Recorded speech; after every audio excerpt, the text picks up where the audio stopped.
কি মনে পড়ে কিছু? এই আম দেখে, কাঁচা আম দেখে কিন্তু অনেক কিছুই মনে পড়ে। ওই যে ছোটবেলায় আমরা গাছে উঠতাম, গাছে উঠে যে আম পেড়ে খেতাম। হ্যালো, আসসালামু আলাইকুম এভরিওয়ান, সবাই কেমন আছেন?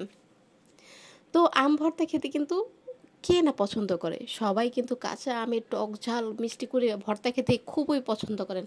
আমিও তার বিপরীত নয়, আমিও খুব পছন্দ করি। আম ভর্তা হলে মানে কি বলবো, আর কিচ্ছু লাগে না, মনে হয় সারাদিন যদি আম ভর্তা দেয় তাহলে আম ভর্তাই খেতে পারবো। তারপর যদি হয় কাসন্দ, আহা কাসন্দ, আম, কাঁচামরিচ, লবণ, চিনি, কি স্বাদ, সেই স্বাদ। যাই হোক, সেদিন যে ঝড় উঠেছিল, বৃষ্টি হয়েছিল, এগুলো সেই আমাদের গাছেরই আম। আমাদের বারান্দায় বিশাল বড় একটা আম গাছ আছে, বারান্দার ঠিক নিচে আমতলা, সেটাকে আমরা আমতলায় বলি।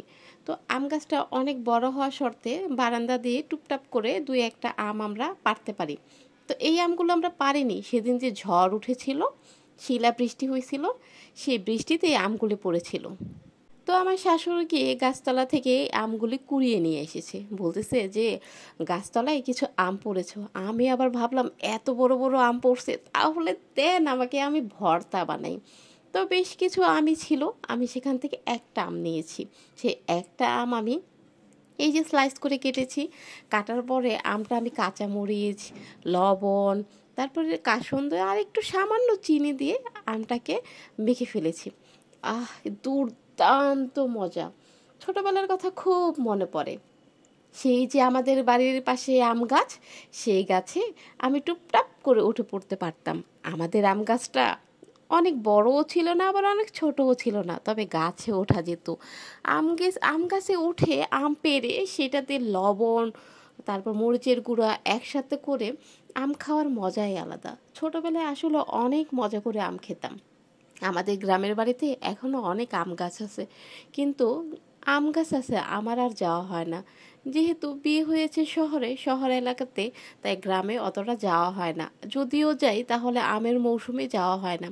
তো শ্বশুর বাড়িতেও ভাগ্যক্রমে একটা আম গাছ আছে, সে আম গাছের আমি এখন খাচ্ছি। যাই হোক, এই আম গাছে প্রচুর আম ধরতো, আমার বিয়ের পরেও দেখেছি অনেক আম ধরতো। ইদানিং তেমন একটা আম ধরে না, মনে হয় গাছটা বুড়ো হয়ে গিয়েছে। আরে, বুড়ো হবি হ, আরও আগে বা পরে হ, আমার বিয়ের পরে আমার ছেলে হইলো, ও আম খাওয়া শিখলো আর গাছটাও বুড়ো হয়ে গেল, এটা কি কোনো কথা? যাই হোক, গাছটা মনে হয় আমাদের আম আর খেতে দিবে না, সেই জন্য সে আর আম বেশি দেয় না। আগে শুনেছি অনেক আম হইতো, তো শুনেছি কি, আমার বিয়ের পরেও তো দেখলাম অনেক আম হচ্ছে। এখন তেমন একটা আম ধরে না। এই যে আমার ছেলে আম খাচ্ছে আর বলছে, আম্মু ভিডিও করো না তো। আসলে আম জিনিসটা এত মজা, আমি কথা বলতেছি, কথা বলতেও ঠিক মতো পারতেছি না, মনে হয় আবার এক বল মাখিয়ে টপাটপ খেই।